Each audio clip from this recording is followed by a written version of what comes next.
scenic settings than the sleepy little town of Loket, nestled deep in the Czech countryside. In fact, the most exciting thing that happens here is the Saturday market. However, once a year, the FIM World Motocross Championship circus rolls into town to disturb the peace. This is round 14.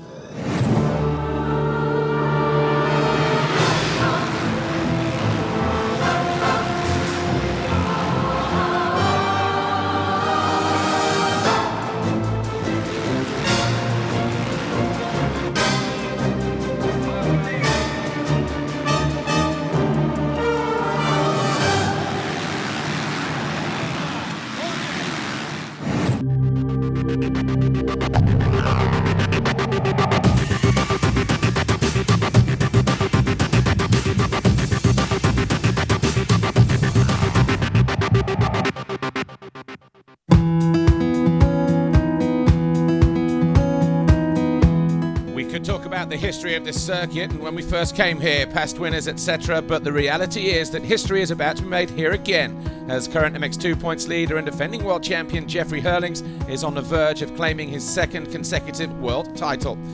Coming into this 14th round, the Dutchman has so far won 52 races in his meteoric rise to stardom, along with 28 Grand Prix victories, 13 of those in 2013 alone, and he has won all but 2 races this year. You'd have to be a brave man to bet against him winning here again. In MX1, Hurling's teammate Tony Cairoli sits 108 points clear of the Belgian Clément de Sale, and while Cairoli made history here last year by claiming his 50th career win, the Sicilian will have to wait a little while longer if he is to be crowned world champion for a 7th time. But whatever happens today, it should prove to be a memorable Grand Prix. For the second week in a row, we've got temperatures entering into the mid-30s, but 2 of our riders are going to brave those now on our onboard lap. That's Sean Simpson and Heron Baraka. But first, we're going to have a chat to their team manager about the changes the team have had this year.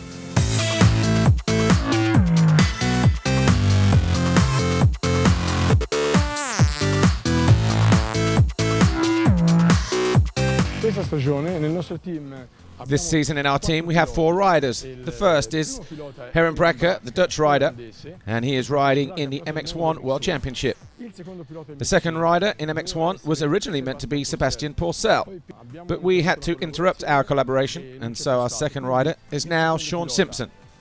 And he came into the team in the middle of the year, and he will finish the season with us in the MX1 category.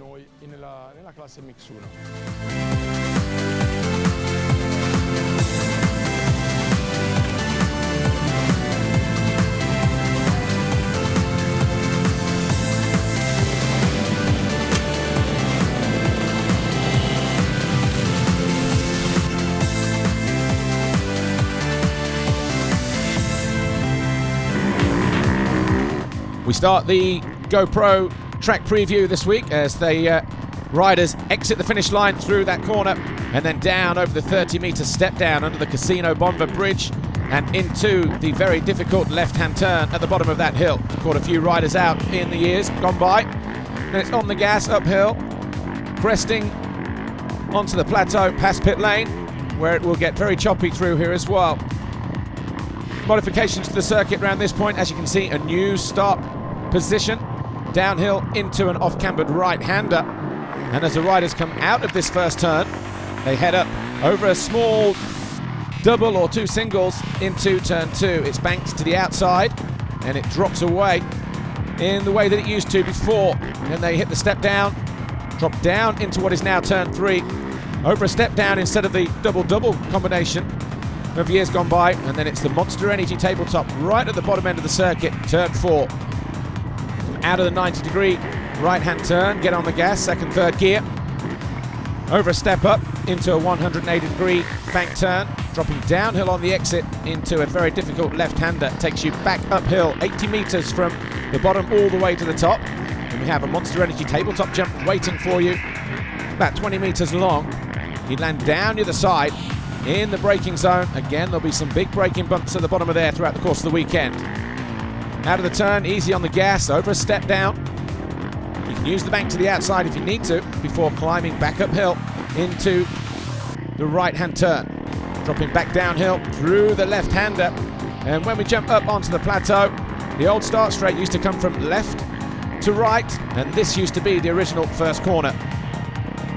It's very slick through there. Going to get choppy, but instead of a single jump, we have a wave section now, about 4 or 5 waves. And then into the old turn 2, getting on the gas. It'll get slippery through there, it'll get choppy as well as the riders crest this jump and reach the plateau. Might be a little bit of action through there as well throughout the course of the weekend. The penultimate corner is the right-hander, over a small tabletop, and then 4th gear through the sweeping left-hander before arriving at the Monster Energy finish line jump. And that's a lap of Lockett.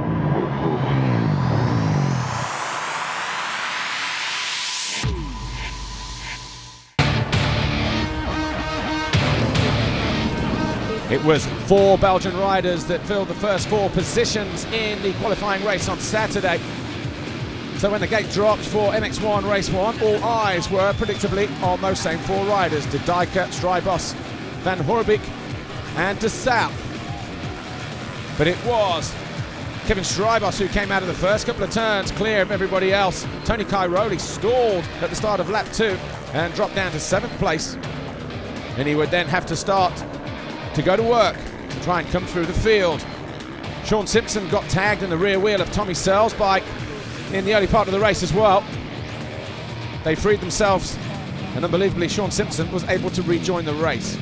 Clement de Saal on the Rockstar Energy Suzuki World MX1 machine though, he was soon leading the way with his teammate in tow in second, but Ken de Dijker was on the charge, first going past Jeremy Van Horbik and then past the 22 of Kevin Strijbos. That would put the big Belgian on the Red Bull KTM into 2nd place. Tony Cairoli had found his way onto the rear wheel of the Honda World Motocross machine, the 777 of Evgeny Bobashev. And this pass here put the Sicilian into 5th place. Jeremy Van Horbik started to close in on Kevin Strijbos, but then it started to rain, and the track conditions that were drying out suddenly started to become a little more treacherous. Tommy Searle was on the charge through the field. He would eventually get to 8th place, overtaking the likes of Milko Podosek here up into turn 2.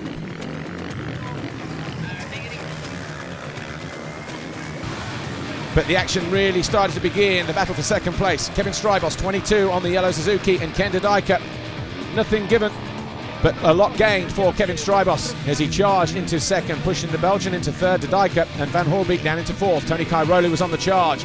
He caught the rear wheel of Van Horbik, who then lost the front end at the end of pit lane with around about 6 laps to go. He would remount with Jeremy Van Horbik, number 89 on the factory Kawasaki, but a damaged front brake meant that he would not finish the race.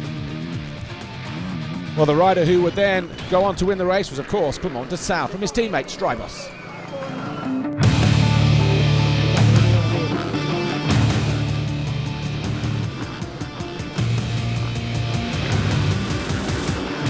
In Moto number 2, there were a few itchy trigger fingers, but once again it was the Suzukis that got decent starts, but it was de Saal who led through the very first turn. Bobashev was 2nd, Van Horbik was 3rd, and as they dropped down the hill at the bottom end, de Dijker was in there as well, and he was looking menacing. So too was Tony Cairoli. Bobashev found a way past Van Horbik, who then reacted immediately back into 2nd place, with Cairoli just keeping a watching brief on the Red Bull KTM in 4th place. This is how close it was between the Russian Bobashev and Jeremy Van Horbik. Tony Cairoli would have been mindful not to get too close, but that's exactly what he did do at the start of the 2nd lap. And he went down, he just ran a little bit too tight into Van Horbik, and he would pick himself up outside the top 15. So Clement de Saal then was away with it at the front. Tommy Searle was on the charge behind Ken de Dijker, and Tony Cairoli was trying to deal with the traffic ahead of him as Joel Roulon and Santano Leop duked it out for the minor places 10th and 11th. Leop made a couple of mistakes. He would have to do all the hard work again. Sean Simpson fell from 7th, and that allowed David Philipparts and Tony Cairoli through. And then the 2 Italians would go at it bar to bar until Cairoli eventually found a way through with a few laps to go. So that put Cairoli into 7th. Tommy Searle in the closing stages put on a big charge, found his way into 4th past Ken de Dijker, who then came under pressure from Kevin Strijbos, the number 22 on the Rockstar Suzuki. And it was the number 22 who eventually found a way through and then went after Tommy Searle. and that would be the battle for 4th place. Tommy Searle at this point was a few seconds clear, and the pass came on the last lap, but Clement de Salvo was unchallenged and he romped to a double moto win here in Locket. Van Hoorbeek was second in the race, Evgeny Bobashev was third, and the overall podium looked like this. Clement de Salvo was your overall winner with a maximum points haul today. Kevin Strybos was second, Evgeny Bobashev was third. Tony Cairoli could only manage 5th overall behind Kenda Dijker, and that's the first time Cairoli has finished off the podium this year in the MX1 World Championship.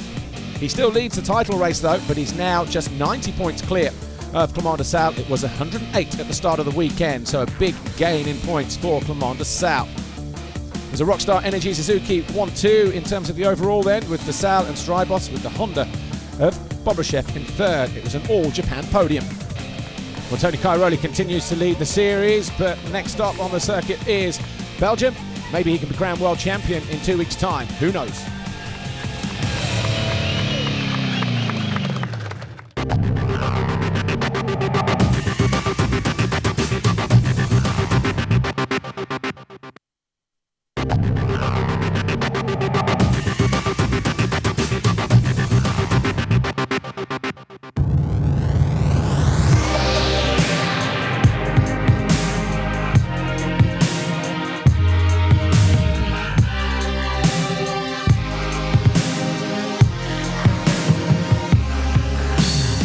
It feels pretty amazing, you know. I know what's gonna happen, like mainly, you know, obviously every year is different, but after winning my first title, I know how it is to become a world champion. I know how to handle the pressure, so it makes it already easier, and I'm really looking forward to this weekend and hopefully get my 2nd championship.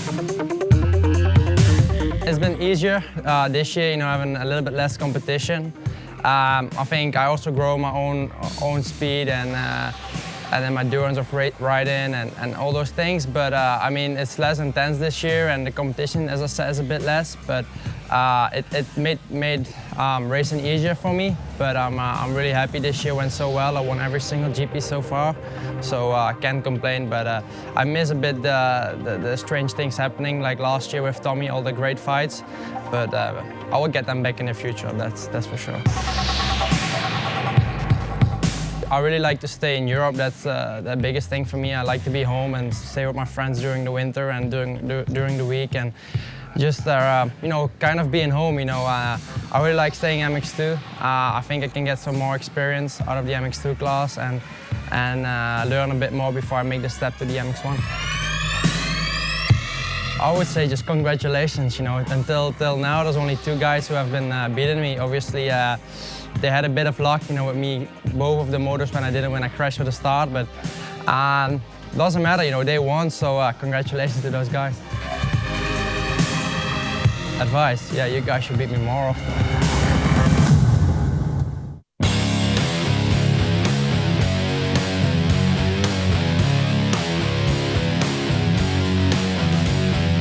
My plan is to be on the podium, give my best all the time, and if I can beat Jeffrey, I beat Jeffrey, but Jeffrey is pretty fast and not easy to beat him, so I learn much, you know. I learn the speed in the corner, because he's pretty fast in this part of the track.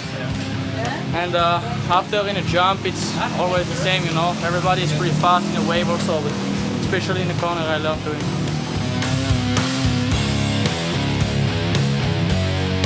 Yeah, he's so strong. I think I can follow him like 20 minutes, but at the end of the race, he's the strongest guy. I think he's the most training. Gonna be difficult, but for sure, I always try. You know, I'm good starter. Normally I start on between top 5. The start is missing because yeah, normally I'm really good in the start, and yeah, that makes it a lot more easier. And maybe on this track it's difficult to pass, but like last year he showed everyone that he can do it also on this track. So yeah.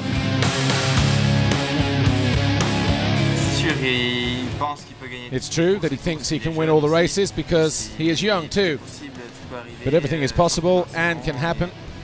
The championship is long, and really I work hard too because I want to win Grand Prix 2. I think that in 3 races we have coming up, it's possible to win the races.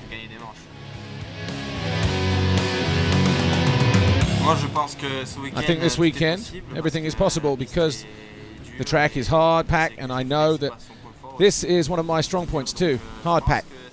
I think that if I have a good start, it's possible to win the Moto or the Grand Prix this weekend. Still 4 to go now, and I'm really looking forward to the 4th place in the championship, and that's my goal for the moment, because I think Butron is almost not possible anymore because he's 50 or something in front of me, so that's going to be a really tough job. Next year, you know, I signed a contract with KTM for 2 years. I'm gonna have the factory bike, same as Jeffrey. This year I have like one step down in material, in bikes and suspension. And next year with the same bike, I don't wanna say I'm gonna beat him, but for sure I'm gonna stay closer. I know from before he really likes riding, and me actually not. So there's a little bit of issue, you know. And but I think he's going for the full season, that he'll win all GPs, and I think he's not gonna go easy or more slowly than normal. If I don't beat him, he's world champion this weekend. So I think he's gonna be world champion this weekend because he's faster this year, and it's gonna be pretty difficult to beat him. But we'll see what happens.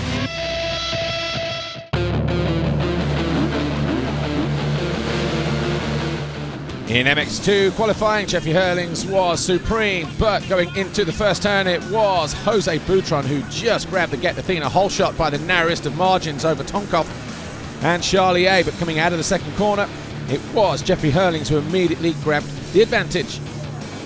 Tried to pull away as well, leaving the likes of Alexander Tonkov, Alessandro Lupino, Charlier and Jordi Tixier in his wake. Christophe Charlier was on the back of Butron and tucked himself up the inside. The Spaniard went down. Charlier inherited 4th place. Elliot Banks-Brown made a good start. He was in 6th place in the early stages of the race after being passed by the number 911 Jordi Tixier, but then he collided with Max Anstey all the other way around at the top of the hill on the plateau. Anstey would go down hard and not finish the race. Elliot Banks-Brown would also go down 2 corners later, while Jose Butron would come in for running repairs. A little bit further down the order, the Monster Energy Yamahas of Mel Pocock and Dean Ferris were going bar to bar. But the Ester Motorsports Honda rider, Alexander Tonkov, found himself in a nice little battle for 2nd position with the number 300 CLS Monster Energy Pro Circuit Kawasaki of Alessandro Lupino. Jeffrey Hurlings, as expected, opened up a commanding lead at the head of the field. And for about the 3rd time in succession, Lupino eventually found a way past Alexander Tonkov. The Russian certainly didn't make it easy for the Italian, but that was the pass that would stick, and Lupino would fall into 2nd position. Jordi Tixier, well, he was not on form in the qualifying, and he was struggling here in the first race as well. Pretty much started 5th and finished 5th, did the Red Bull KTM youngster. Meanwhile, Dupre and Pocock got into each other, the 2 teammates. That allowed Dylan Ferrandis around the outside. Pocock would have another chance half a lap later, but again he would come unstuck by his teammate at the end of the straight, who ran him wild. And he pushed Pocock wide at the end of the straight. Dylan Ferrandis also inherited a position or 2 in that little exchange. So it was advantage Ferrandis. He would climb to 7th in the Moto. But Jeffrey Hurlings, though, was in sensational form. He came home to win the Moto.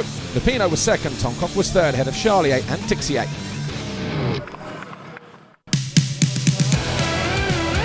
MX2 race 2 then. Jeffrey Hurlings on the verge of being crowned world champion for the 2nd successive time. But still 35 minutes plus 2 laps was between him and that potential title. Got a good jump in the 2nd moto at the start, but was cautious going into the 1st corner, slotted down the inside just behind Charlier, came out and ran about 5th place.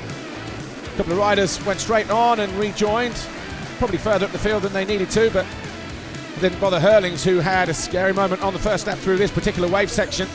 But Butron it was who led the way with Charlier 2nd. Hurlings there, number 84, in 3rd place. And for the first 3 laps, these 3 riders shadowed each other, with Koldenhoff in 4th. But then came the pass. Hurlings on Charlier that put him into 2nd position.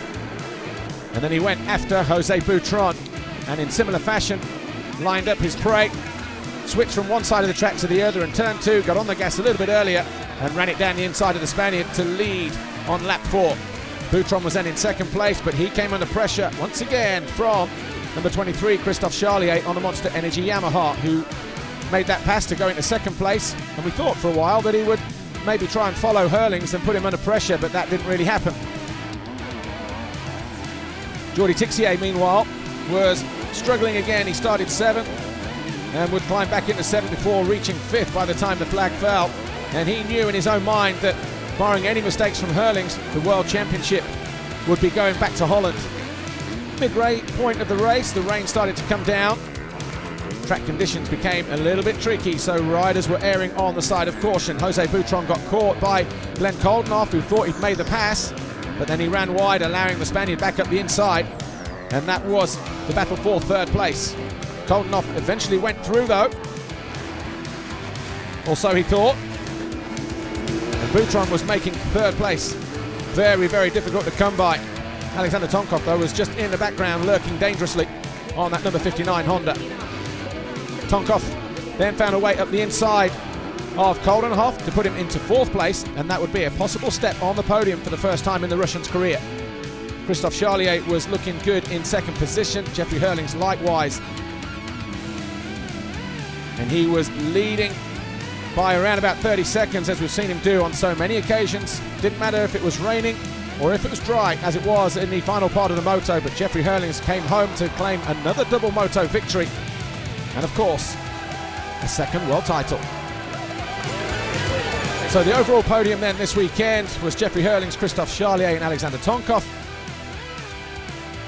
And there is your new world champion, Jeffrey Hurlings, MX2 World Champion 2013.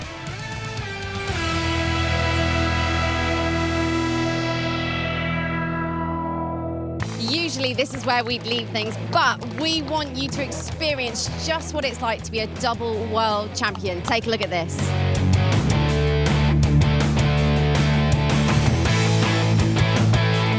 Nummer 2. Kijk maar Joost. Ja, dankjewel.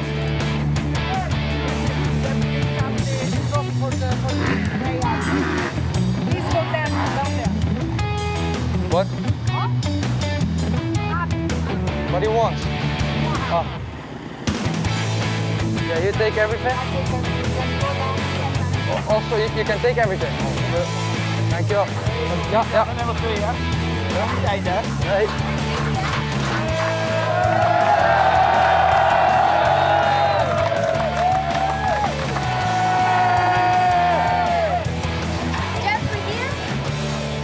Just against the rail, just stand against the rail, relax. Want me to do something or? Okay guys, come on like this. Perfect. Great, no problem. Hey, dankjewel. Ja. Dankjewel.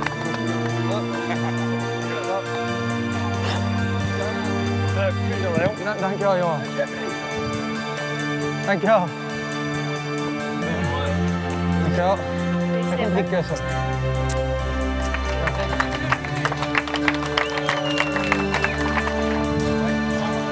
Nee, helemaal niks. Dankjewel. Kom even hier achterdoor.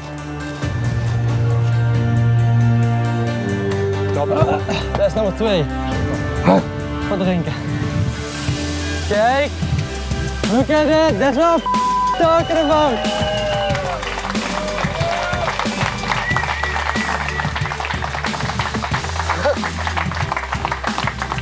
That was an easier one than last year, but still feels good. Where's my monkey? Yeah, you have to wait. It's too hot now. You have to wait, okay? Oh, really? Hot, yeah? I'm just kidding. No, wait. Yeah, wait. You're still biting? Yeah. You've seen him today already? Yeah. I've seen him. You've seen him? How big is he? That's a surprise. Oh, hey. Congratulations. All good? Great. Yeah? Sure, jongen. Congratulations, man. Huh? You just have to get second, buddy. Right, listen. Tonight, party there. Come. I'll get those. Good old Wayno.